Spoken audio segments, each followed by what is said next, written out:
वारसा हक्काने नावनोंदणी करण्यासाठी 5,000 रुपयाच्या लाचेची मागणी करून तडजोडी अंती 3,000ची लाच स्वीकारल्याप्रकरणी करवीर तालुक्यातील सांगवडे इथला तलाठी अविनाश मधुकर कोंडिग्रेकर व कोतवाल सर्जेराव बंडा कुंभार यांना एसीबीच्या पथकाने रंगेहात पकडले।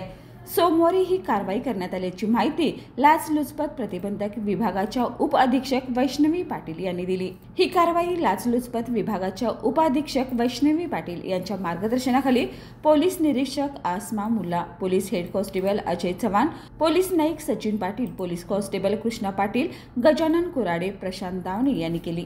सांगोडे तालुका करवीर येथील तक्रारदार यांचे 7/12 पत्रकी नाव वारस नोंद करणे कामी त्यांनी तलाठी यांच्याकडे अर्ज केला होता।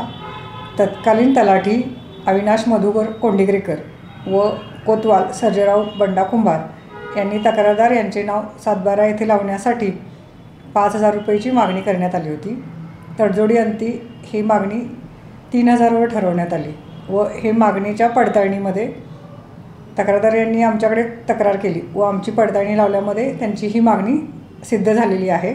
त्यानुसार आज गोकुळ शिरगाव पोलीस ठाणे येथे तलाठी कोंडिग्रेकर व कोतवाल सर्जेराव कुंभार यांच्याविरुद्ध गुन्हा दाखल करण्याचं काम चालू आहे। अशाच प्रकारे जर शासकीय कार्यालयामध्ये आपलं काम प्रलंबित असेल व आपल्याकडे पैसे अथवा भेटवस्तूच्या स्वरूपात मागणी केली जात असेल तर आमच्याशी संपर्क साधावा।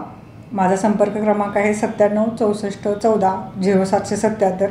त्याचप्रमाणे आमच्या टोल फ्री क्रमांक 1064 आपण संपर्क करू शकता। आपले नाव पूर्णतः गोपनीय ठेवण्यात येईल।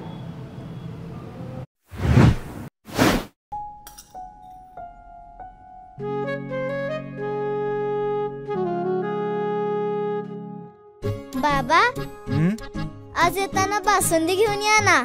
अगं, कालच आपण आईचा वाढदिवस होता म्हणून आणली होती ना। ऐकलं? गोकुळची बासुंदी पुन्हा खावीशी वाटतेय। खरं सांगू, मलाही खावीशी वाटतेय। पुन्हा पुन्हा खावीशी वाटणारी गोकुळ बासुंदी।